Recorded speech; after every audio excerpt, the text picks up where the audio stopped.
Today I'm sharing a recipe with you that has quickly rose to the top of one of our family favorites. These are Irresistible Hawaiian BBQ Meatballs, and they are a sweet and savory crowd favorite. Recently I made a big batch and I served them over fresh homemade pasta. It was a fun twist on the traditional meatball dinner, bright, tangy, and so full of flavor. I'm starting out with putting all of my ingredients into the KitchenAid bowl. I've got spices, about 3 eggs, 3 pounds of meat. For the exact recipe, I will have the printable version of this on the blog for you.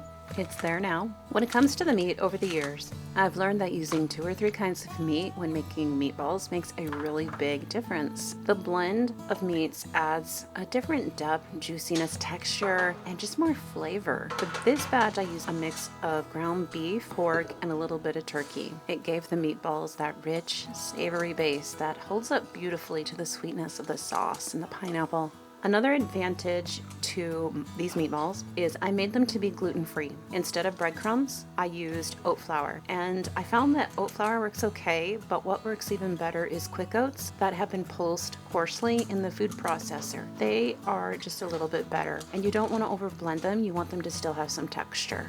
One of the tricks to these is to roast them until the outside is sealed and getting a little bit golden brown. You want them to have just a little bit of a crust on them. So I'm baking them at about 400 degrees Fahrenheit, just until the outsides start to get some brown bits on them.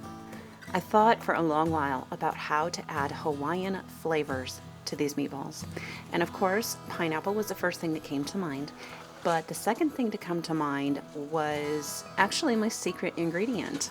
But of course, I'm sharing it today, so it's not so secret anymore.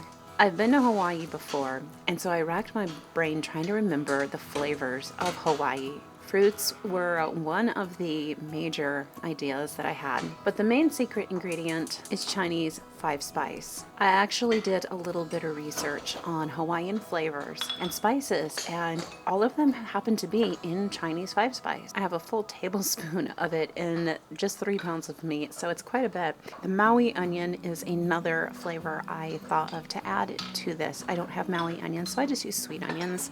And then I added extra coriander, ginger, and zest of lemon peel. Of course, there's garlic in here too. Right now, I'm getting the pasta water ready. By the way, if you want that recipe, I have that in another video here.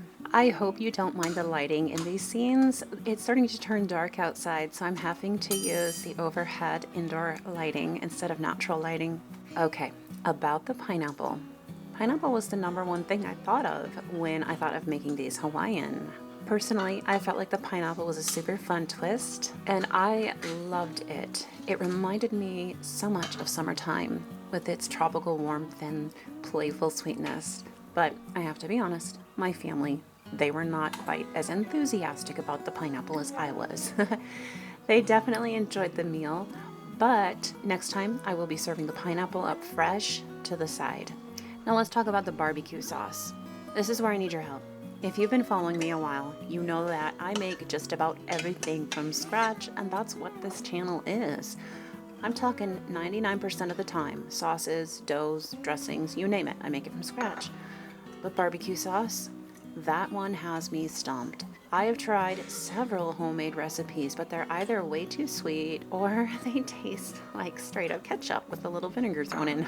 Nothing has come close to that rich, tangy, smoky flavor I'm after. So for this recipe, I did take a shortcut. I used bottled barbecue sauce from the store.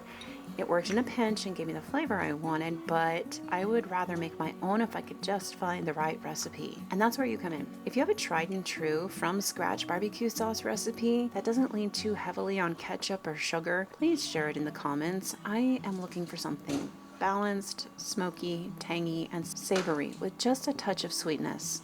And bonus points if it's made with pantry staples. In the meantime, even with bottled sauce, this dish was a hit. I've got a nice seal on the meat, and I'm gonna finish them off in the barbecue sauce so that that flavor really seeps into them.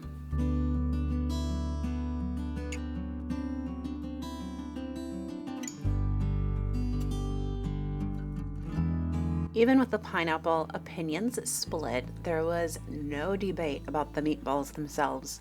They were gone before I knew it. I had made a big batch, as you can clearly see in this video. I was hoping to stretch them across 3 meals, which, by the way, that's one of my favorite time-saving kitchen strategies as a big family mama and a homeschooling mama and a homesteading mama. I save so much time by making meals in bulk, but it turns out these meatballs were too good, I guess. My crew devoured them in about 1.5 meals flat.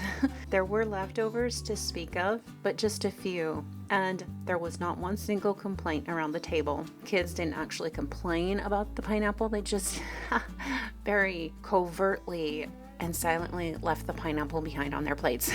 Served over ribbons of homemade pasta, the saucy meatballs made for a warm and comforting meal with just enough zing to keep it interesting. Thank you for being a part of my kitchen and homemaking journey. I love sharing what I'm cooking here, and I love hearing from you too. So don't forget to drop that barbecue sauce recipe below if you have one. And if you want to make the pasta, I'll link to that video. Before I go, I wanted to let you know that this is not the only place you can find me. You can subscribe to RSS feeds if you want to be alerted when I drop a new recipe on the blog. In addition to that, you can also find me on Patreon. Thank you again for following along.